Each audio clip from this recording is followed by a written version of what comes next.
Hello, ladies and gentlemen, and welcome to another episode of Crazy Money. This is your host, Paul Ollinger, but you know how this introduction goes by now, don't you? Hey, it's a great day to be alive. It's 1:45 p.m. on a Monday, and the sun is shining outside, and it's not raining, but there's a lot of lightning and thunder coming on. So if a tornado siren goes off in the middle of recording this, I'm going to run to the cellar, to the tater cellar, and take shelter. As if microbes weren't threatening enough, now we have nature's more traditional threats to deal with in the form of thunder and lightning. Hey, I've got a great show for you today. A guy named Chris Hogan, who is an author and financial media personality in the empire of one Dave Ramsey. I say that with love and respect, by the way. Dave Ramsey helps a lot of people out with their personal finances, and Chris is one of his guys. Chris is an expert in the world of retirement and savings. He's written a book called Everyday Millionaires, and we're going to talk about that in our conversation coming up in a minute. But first, I want to start by saying thank you. I'm grateful to you, listener and listeners, both you individually and you in the aggregate, because, you know, things are going pretty well here at Crazy Money. We don't have a giant machine here yet, but what we have is an incredibly loyal one, an incredibly engaged audience. I'll tell you about that. Here's the thing. The total audience, I'm not going to get into numbers. It's not giant. It's the size of a small college, a really good small college, by the way. But what it is, we have a tenacious listener base. You all are highly, highly engaged at numbers that I've shared with people who know podcasts, and they're blown away by how loyal they are. So just a couple of nuggets for you. I was looking at some podcast statistics that you can get through Apple and on Spotify. You got to kind of cobble these things together. There's no Nielsen for podcasts yet. Anyway, I was looking at these numbers. The average amount of time that the average device that listens to Crazy Money, that would be an individual, but Apple knows you as a device. That's kind of impersonal, isn't it? Anyway, the average device that Apple records listens to Crazy Money for 1 hour and 58 minutes per device. That's almost 2 hours per month. That is like consuming almost 2 full episodes a month, over half the content that I produce in a month, which is insane, which is just nutso. Listen, there are over 1.5 million podcasts in the world. Spotify just released their numbers last week. 1.5 million podcasts on Spotify. Over half of them have been released this year. That means that the 3 biggest side effects to a quarantine are depression, loneliness, and starting a podcast. That's a little quarantine humor for you there. Seriously, there's a lot of choice out there. So the fact that you all are choosing to spend almost 2 hours per month with this podcast, it blows me away, and I'm enormously grateful. Of the 4 episodes released in June, each of which had a full week to find its listener base, the average completion rate of those episodes was 77.5%. 77.5. That means that 78% of people finished the whole episode or thereabouts, right? It means that, half the people may have quit, but the other half listened to the entire thing. That's pretty incredible. I listen to a lot of podcasts. I listen to Joe Rogan. I listen to Mark Maron. I listen to a lot of podcasts, and I generally don't get through all of them. So the fact that so many of you are hanging with each episode is very gratifying to me, and I'm grateful to you for sticking with it. You might find this to be of interest. The most completed episode last month was that with author and professor Emrys Westacott, who wrote the book, The Wisdom of Frugality. And the prior month, that would be June, the most completed episode was my interview with the New York Times' Paul Sullivan, author of The Thin Green Line. Liked both those conversations a lot, and I'm glad you did too. So thank you, listener, for your interest. If you're new to the show, please subscribe. Please take a minute. By the way, we have a very high percentage of subscribed listeners, which means 2 things. One, I really appreciate you subscribing, that we have a high loyalty rate among subscribers, but it also means that I'm not doing as good enough job of getting the word out there. So I would love your help if you would share this with 3 friends who you think might like what we talk about here on Crazy Money. Use the email. That's an easy way to do it. Share, click the button, send an email. Thank you for your interest. Thank you. Thanks also to the following listeners who reached out in the past week or so. Mr. Rob Schultz of Atlanta. I see you walk in the neighborhood listening to the podcast. You're handsome. I love those new shoes you got. Those are the kind the old people in the mall wear. Keep it up, Rob. Linda Lynch, my fellow Tuck School alum. Hello. Thanks for the note. New listener Kyle Zabala in Pasadena, not necessarily new, and I'm not necessarily pronouncing his name right, but Kyle, I appreciate the note. I'm glad you're finding value with Crazy Money. Tom Ruby, who got introduced to the show from my buddy Chris McMahon, my classmate Chris McMahon, who I also believe was at Ben Richards' mom, not at Ben Richards' mom's house, at John Whittemore's house, the epic lasagna day, which listeners of a recent episode will recognize the story. Welcome, Rob, Linda, Kyle, Tom. So glad you're here. We're all over the country, ladies and gentlemen, so please share with your local friends. All right, let's talk about Chris Hogan, because this is an interesting cat. Chris Hogan is a retirement planning expert and a popular financial media personality. He's a former college football player. You'll hear his heft and his strength in his voice. This is a non-trivial physical presence that we're talking to. Also a non-trivial intellectual presence, as you'll hear as well. But you won't be surprised necessarily that Chris started his career working as a bill collector. But you might be surprised as how that experience shaped his career from there on. In that role, Chris saw the economic pain that mismanaging finances can wreak on a family. And since 2005, he's worked with personal finance legend Dave Ramsey to fulfill his goal of helping as many people as possible achieve financial autonomy via the Chris Hogan Show and his two books, Retire Inspired and Everyday Millionaires. Chris has helped millions of people not just understand retirement, investing, and building wealth, but to put in place plans to achieve their goals.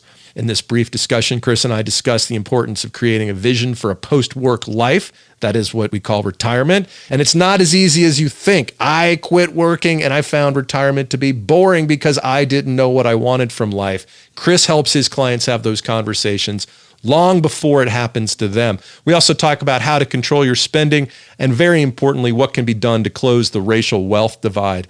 By the way, I ask him Socratic questions about what I can do to help with the racial wealth divide. But one thing that Stacy and I have done with our family's blessings has been to contribute to Year Up, which you've heard me talk about before. Year Up, if you don't remember, is a national job training program that helps ambitious, hardworking young adults acquire the skills for careers that provide a living wage.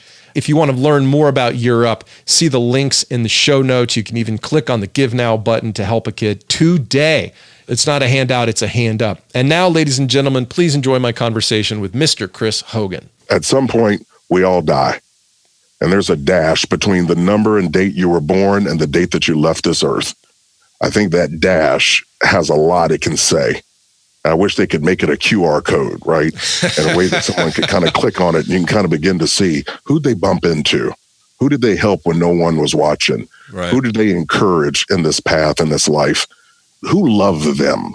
Like deep down inside, who's grateful for this person being on this planet? And I think if those things were measurable, boy, oh boy, it would help you put life in perspective real quick. My name is Paul Ollinger. I'm a stand-up comedian with a background in the corporate world. I hit the lottery when I worked at a small company called Facebook. I'm fascinated with money, why we're so obsessed with it, and how it makes us happy or not. Welcome to Crazy Money. Chris Hogan, welcome to Crazy Money. Well, thank you. It's a pleasure to be with you. Chris, you used to be a bill collector, but now you're a financial advisor and a media personality. How does one make that leap? Boy, I can tell you gradually. Starting off and working in the consumer finance industry, I would actually do the lending at the beginning of the month. And then at the end of the month, I got a chance to go out and collect for those that didn't pay. And it was eye-opening for this middle-class boy from Kentucky. I didn't understand how money worked. And I can tell you what, I got a PhD sitting in living rooms with people that were account numbers on a screen, but when you get in the living room and sit down, they become people. And they become people that have families and that have had life happen.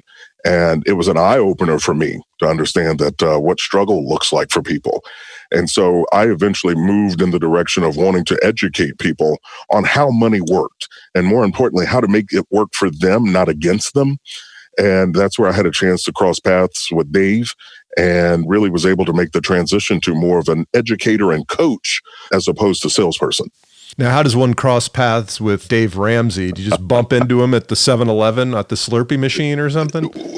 No, it was actually a little more formal than that. It was actually through a charity function, and had an opportunity to get a chance to meet him and really strike up a friendship and really start to not just hear, this wild man on the radio, but to get a chance to see his heart and his mission of his company. It was extremely eye-opening. What is that mission and what part do you play in helping to achieve it? He is all about giving hope to people, regardless of race, regardless of socioeconomic status. It's a matter of giving people hope in every area of life. And I've had an opportunity to be with him for 15 years now and to see the mission of the company not only grow, but to see the reach and the impact that we're able to have across this nation. How does the experience of sitting with someone who's having trouble paying the bills that they owe to you, how does that give you an advantage in understanding the problems that people have every day? Well, I'm not just somebody that has, read about it. I'm someone that has experienced it, and I guess in some ways have caused some of it as a lender in my role. And, that gives you a deeper level of understanding. On the mental side, the heart side, I think, Paul, is the big thing. I know what it looks like when someone has a sick child and they can't make ends meet. I know what it looks like for people that have lost a job or have lost a loved one. And so it gives me another level of empathy, but also understanding of what people are feeling. And I've been there myself. I've done my versions of stupid. I've dealt with my versions of headache and heartache. Some of it self-imposed, some of it I didn't. But you get a chance to learn from it and you get a chance to grow forward with it. And I try to use that in my coaching people when I speak. What was the financial example you observed in your home growing up? Money was not something that was really talked about, or if it was discussed, I grew up in a single parent home. And if it was discussed, it was the lack thereof. Right. Right. And so, for me, it was this thing that you worked, you made money, but I didn't really know much about it until I really got into college and started to really dig in and learn more. What were the lessons you picked up in college? Well, I picked up a lot of stupid in college. That's where I got involved with credit cards. Okay. That's where you get a free sweatshirt with that Discover card. Yeah. So what I discovered from my Discover card is that there's two types of interest, Paul, in the world. There's interest that you earn and there's interest that you pay. And so I was in the pay category for a few years, cleaning up some stupid. Yeah. How old were you when you started to get your financial act together? When did you become a financial grown-up? Oh, gosh. Financial grown-up, probably 23, 24. That's pretty young, man, because there's still a lot of stupid in most guys at 23, 24. Well, I still had some to go. Okay. So maybe I was a preteen, but I think by the time I was 28, 29, whenever, you move forward in life, you start to realize with money, you get to learn lessons or you get to live them. And I wanted to definitely live these lessons and put some principles in place. You're right about retirement. When you say retirement, do you simply mean not working? No. When I talk about retirement, I mean dreams and options, right? I'm talking about the things deep down in your heart, that you've wanted to do, the people you've wanted to do for, the thing that gets you excited, options. I want to have get-tos, not have-tos in my life. I want to get to do some stuff. I don't want to have to do. Right. And so when I talk about retirement, that's what I'm seeing. I get all these visuals of the things that I'm going to do. And notice my language. I didn't say hope. I didn't say wish. I say I'm going to do, because that's the plan I'm on. You don't just win that option. You have to will that into reality. And it starts at an early age, right? Well, it starts at whatever age you become aware. I like that you use financial grown-up because some people haven't reached that yet. We have to get to what I call your uncle point. I grew up with 5 uncles, and so they were all bigger than me. And then at like 12, I started to develop some strength. Right. And they used to get me in a spot and they'd hold me there until I said, uncle. Well, you got to get to that point to where you get to that give up point and you say, okay, what I'm doing is not working. What do I need to implement? Who do I need in my life? What information do I need in my life? And am I serious about making changes? The difference is I think people dabble with it, right? They're interested in better. I don't want you to get interested. I want you to be committed to it. And what that means is you sacrifice and you give up some stuff, but it's for a worthy cause. Full disclosure, financial grown-up is Bobby Rebel's term, and I'm not going to get on her turf because she'll come after me. Let's talk about that catalyst. What is it that opens people's eyes to either their mortality or the fact that they're not going to be able to earn a paycheck forever, or that they don't want to earn a paycheck forever? They want to live that sort of get to, not have to part of their lives. What makes them commit to putting a plan in place? I have seen, haven't talked to hundreds of thousands of people at speaking engagements and as a financial coach. I've seen a lot of things cause that awareness and that wake up call to happen, whether it is the birth of a child, getting married, the loss of a loved one, or a sick parent. I've seen a lot of things be the catalyst, and I think it can all happen on an individual basis. But we all, at some point, when it happens, I think that's a flag in the ground moment where you look at this and you go, I get to choose. Like, it's not about where I was born. It's not about the family I was born into. I don't get to make excuses for myself anymore. I'm going to make choices for myself. The beauty of it is that can happen at any stage and any age. I just want it to happen for people sooner than later. Is there something about you that is special that helps people not just see that they can get out of debt, but put a plan in place and make it happen for themselves? Well, I don't know if there's anything necessarily special about me outside of I believe that they can. I'm the recipient of a lot of people believing in this little country boy, from coaches and teachers and family members. Yeah. No, I'm serious, man. They saw stuff in me that I didn't see, and they encouraged me and they pushed me. And so, the fact of my coaches in college, the way that they pushed me, I refuse to give up on people. I refuse to believe that they can't. You might tell me you won't, but don't tell me you can't. And so I'm that person that's pushing people to maybe believe more is available for them than they believe. But when they see me believe it or they see someone else believe it, they start to kind of come around a little bit. And so I just want to keep tooting that horn and fanning that flame for people to get them to see, hey, I do get to choose. What are the most common mistakes that professionals with good jobs make in their financial lives? Thinking they can out-earn their stupid. Tell me about that. Well, I mean, that's me. I'm just telling you. I mean, because as a professional, your income grows each year. Hopefully, and so you think, well, it's just going to keep growing. Sure. And it's going to just keep growing. And so I'm just going to keep doing what I'm doing.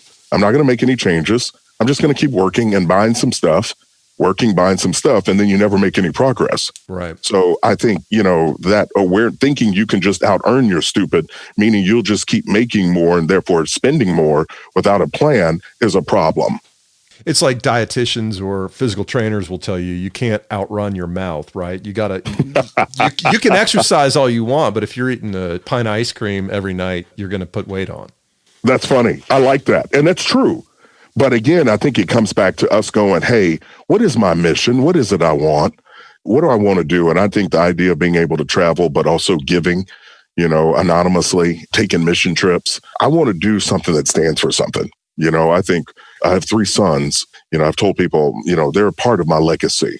But more importantly, I want somebody to bump into those boys years down the road and say, I met your dad, or I heard your dad speak, and that man made me believe.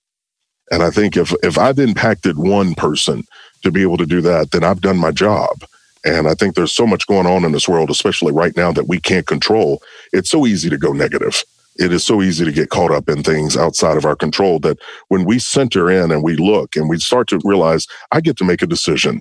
I get to choose how I respond. I don't get to choose everything that happens to me, but I do get to choose how I respond. And I want to do that in the right way. Let's talk a little bit about what's going on right now. There's a whole lot of talk about the racial wealth gap, and indeed, recent studies indicate that the median Black family has about 10% of the net worth of the median white family. How big of a problem is this, and what can be done about it? Well, it's a major problem. I mean, anytime you see a wealth gap to that level, what you see is disparity. You have a disparity in options, you have a disparity in opportunities, and a disparity in income. And so what you have to do is realize, okay, is this okay? And I'm one of those people that I have that two-sided monster in me, meaning that I am a lion, but I'm also a bear.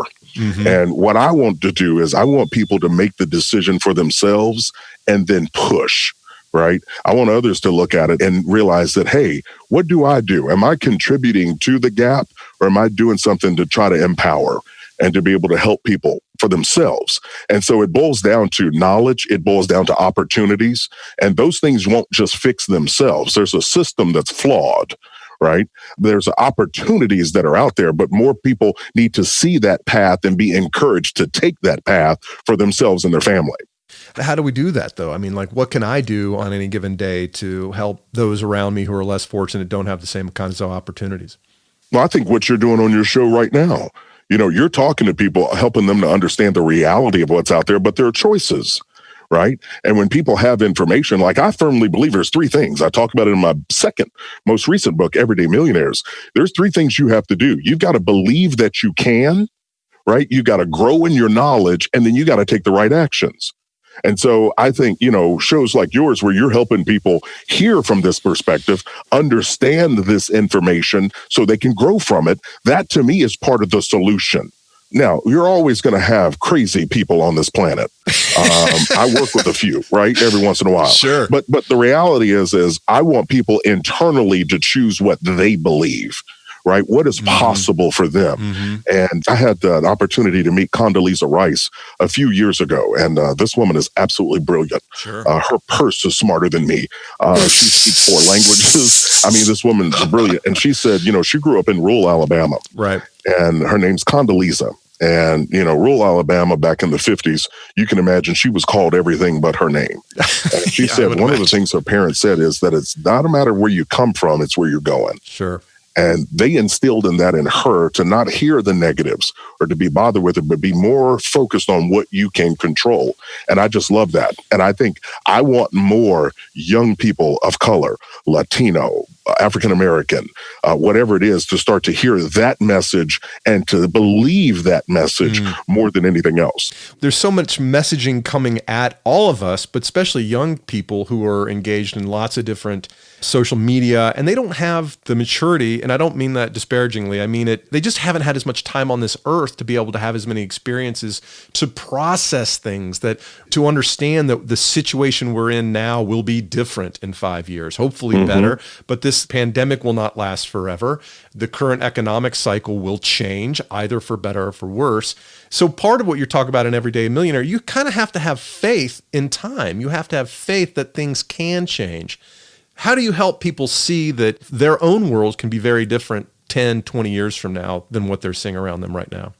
Well, I mean, it's important to realize that. I think it's important for us to look at ourselves and understand how we've changed and evolved. I go back and I talk about my coaches all the time, but one of our coaches, I'll never forget, used to tell us all the time, you either get better or you get worse. Nothing stays the same. Right? And so you're either getting better or getting worse. Nothing stays the same. And so in that mindset of thinking about that, going, okay, am I getting better? Like, what is it I've grown in today? Right? And I think history also proves to us a lot of things. I mean, we forget history, and that's scary because then you're doomed to repeat it. But the Great Depression, right, that happened in the 30s, terrible, tough time. We came out of it. And then you move forward into this. And then you had Black Monday in 87, the stock market crash. We came out of it. Then we had Y2K. Remember when everything was going to shut down? Right? Yes. Yeah. And remember the SARS epidemic in 02 and 03? Nope. We came out of it. And then the Great Recession, 07 to 09? Right. Yeah. So history shows us that there are going to be these cycles. I think it's about our positioning and what we do for ourselves that will determine how we handle it. Right. And there's also this tendency for each of us to compare ourselves not to who we were yesterday, but to our neighbor, right? My happiness is contingent upon you having no more than me. Yeah. Now, see, now you're going to get me riled up. Okay. This is one of those, Paul, that my colleague, Rachel Cruz, talks about in her book, Love Your Life, Not Theirs, that she talks about that whole comparison thing and the danger of it, especially in this social media age where everyone is showing their best versions of themselves. I saw a picture of a friend of mine. He's got 3 kids.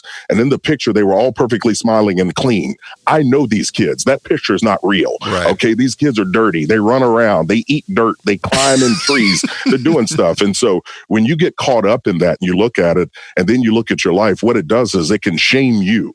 You can start to feel bad about where you are and what you have. So there's this factor of contentment mentally for us to be accepting of where we are, but not accepting that that's the place you have to end up. I tell people all the time, you're not stuck. You just stopped, right? You either stop believing or you stop acting. So you got to jumpstart that. What do you think when you see somebody post a photo of themselves on social media riding on a private jet? Well, hey, they're riding on a plane. Right. I mean, I think no more of that. I don't, it's not anything that me seeing a picture of someone on a private plane, it doesn't make me go introspective about my life. And to be honest with you, I'm busy doing stuff. I'm not consuming a whole lot. I put some stuff out and I've been trying to encourage people on stuff, but the look at me stuff, it is what it is. So there you have it, folks. Chris Hogan will not be putting up a TikTok channel anytime soon. I'd like to see you do some of those dances on TikTok, though. Let's just say that you won $1 million lottery. What would you do with it? Well, I mean, it's one of those, I think, like with anything, you do some spending, you do some giving, and you do some saving. And that's no different than if you were to come into an inheritance or anything like that. I think we want to be smart about where we are, be intentional about how money works, but just understand if you don't have a plan for your money, someone else will. What do you mean by that? Well, just think about it. The commercials that are out there. I mean, here's the deal. Back when I was growing up, you had to go to the mall or to the store to spend, right? And we used to have these catalogs. Paul, you're too young for this. You don't know anything about it. These Sears catalogs that were like 48 inches thick. Of course, I right? remember You would that, yeah. thumb through them and circle the stuff you wanted for Christmas and all this stuff. Nowadays, we're one click away from stuff showing up. Right? You can click on a button and some stuff will show up at your house. So overspending is not about your location. It's about your mental state of mind. So I think it's important for us to say, I got to guard myself. There's always going to be a commercial to make me feel bad about what I have or what I don't have. I need to have contentment and I need to have a plan of action for myself, some guardrails financially. So do you have people write out kind of their own financial vision statement and what the role money should play in their lives? I take it a step backwards, not necessarily a financial vision statement, but I want them to have high definition dreams. I talk about that in Retire Inspired. And what I mean by that is, I'll never forget when I first saw my first high definition TV. Like, it was unbelievable. Like, football was on. Right. It was like I was in the game. I saw the picture on a whole new level. And it dawned on me, if I can get people to see their retirement dreams that clear, they can't imagine not living it. Right? Like for me, I want to have a scholarship in honor of my grandparents. Now, you hear that most people have grandparents, they go, oh, that sounds cute. But if you know me and know what my grandparents meant to me, what you understand is that they spent a lot of time developing this little country boy, believing in me, getting me to think bigger for myself. So when I talk about establishing a scholarship for them, that's not optional. That's gonna happen, right? Because that's honoring them. See, that kind of thing. I want people to envision that for themselves in their future. What kind of a scholarship would you endow for them, and what would you want the recipient of that scholarship to do with the opportunity that you're giving them?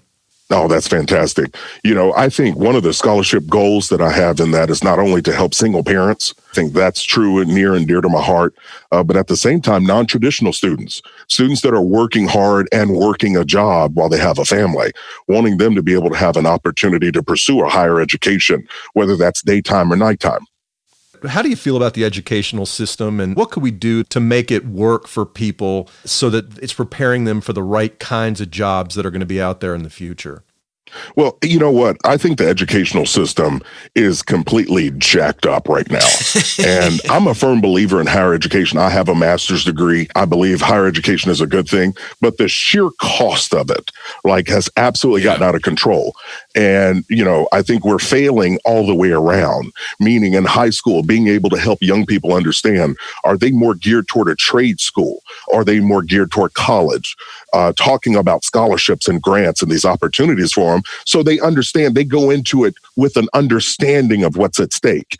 See, right now we've got young people moseying into a financial aid office, signing documents they don't understand for payments they can't afford. Right. And it's impacting the next 10 to 15 years of their lives, where if they would have understood the factor and the options, and this goes to parenting as well, being able to talk to young people to help them understand, hey, this is your career path. This is an option to do it. This one is going to cost this amount. This other option is this amount. We've got to help guide young people because they don't understand money. So they're making a decision based off of emotion instead of fact. Right. And college is just like a sweater in a mall. And, you can buy the overpriced sweater and it's going to wear out just as quickly as the other one is. And you're sitting there left with the student debt hangover, the buzzsaw that people walk into when they're 18 years old. It's crazy. No, you're absolutely right. And people get so caught up in the name of school. I've done hiring for years. I don't ever look at where they graduated. You know what I want to know? What did you study study and did you complete it? Right. Right. Those are the kinds of things that I want to know. It's not that brand label, and so again, but that's the dream that has been sold to young people. They think I need to go to this school to get a good job. And so those two things don't necessarily correlate. What changes would you like to see in the world before your boys have their own families? Wow. We only have a few minutes, Chris. You got the multiple choice answer. What I'd like to see to the world before my boys or to the United have their own States family. or to the area where you live. Wow. You know what I'd love to see? I'd love to see people for people. I think we're so protected in our bubbles and we don't see people's hearts.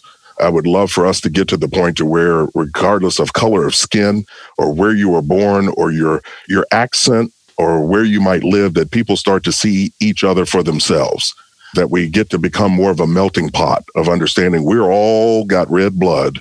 Yeah. We're all wired. We all have desires to be appreciated, needed, and wanted. Yeah. And I'd love to see the world get a little bit more kind before my boys have a family. Amen to that. 2 more questions. Number 1, what are you best at? I think I'm best at encouraging people. And I think that happens just because I was the recipient of it. I not only know the impact, I can know the result. And so I think that really makes me someone that loves to do it in return. And how do you define success at this point in your life and career? How do I define success at this point in my life and career? How many people have you impacted, right? Like, what have you done? At some point, we all die. And there's a dash between the number and date you were born and the date that you left this earth. I think that dash has a lot it can say. I wish they could make it a QR code, right? In a way that someone could kind of click on it and you can kind of begin to see who'd they bump into? Who did they help when no one was watching? Right. Who did they encourage in this path, in this life? Who loved them? Like deep down inside, who's grateful for this person being on this planet? And I think if those things were measurable, boy, oh boy, it would help you put life in perspective real quick. Well, that's a great way to put it and to sum it up. Chris, I know our listeners have found you to be quite compelling. If they didn't already know you, where can people find out more about you and your work? Well, I appreciate you, my friend. It was a pleasure to have this conversation. They can learn more about me by going to chrishogan360.com. That's chrishogan360.com. All right, Chris, thanks so much for taking time to be a part of the show. Thank you for having me, my friend. Thank you so much, Chris. I greatly appreciate you making time to be a part of the show. Good luck with the new book and continued success with everything else. Ladies and gentlemen, the power is going out as I'm speaking. This is nuts. The rain has come. The sun's no longer shining. It's torrential rain and super loud thunder and lightning. I'm glad I'm not on the golf course because I wouldn't be on the golf course. I'd be sitting in my car waiting for the rain to pass. Let's talk about the takeaways for this week's episode. First of all, my goodness, Chris Hogan has a deep voice. I thought I had a pretty good voice, but you hear that guy and you're like, wow, this guy came out of the womb ready for broadcasting. Give him a microphone, ladies and gentlemen. I love the concept of the dash between birth and death, man. That's a pretty interesting way to think about things. That's all that really matters. And you don't know how close you are to either side right now. Most of us are probably a little bit later in life. Very few of us here are college-age kids. Maybe you are. And if you are, hey, how you doing? Thanks for showing up. I hope you get to go back to class someday real soon. But that dash, man, what do you want to make of it? What do you want it to be? And the more I think about these things, the more I think about what Chris said, we have to make a conscious choice. Like, I've been writing about the scoreboard recently. The scoreboard at the spin class I used to go to, the scoreboard drives my thinking. I noticed that I was working hard to not have the kind of spin class I wanted to have. I was just working hard simply to get to the top of the scoreboard. And we all have to break ourselves out of the scoreboard. We have to be intentional about the way we live our lives and make a clear decision about the metrics we're going to prioritize in our lives. Otherwise, we just work unquestioningly from the beginning of that dash to the end of the dash without deciding what we want our lives to be about. And that's what I'm hoping to do here at Crazy Money. I can't do it without you. I greatly appreciate you sticking around. If you have an opportunity, send this episode to 3 friends who you think might like it. If you have any suggestions for upcoming guests, shoot me a note at paul@crazymoneypodcast.com. Got some great ones coming up, including Guy Raz and some other great authors who have some new books coming out. Check back with us next week. If you have time, listen to another episode you might have skipped along the way. Thanks for being here. Mike Carano, Make Me Sound Smart.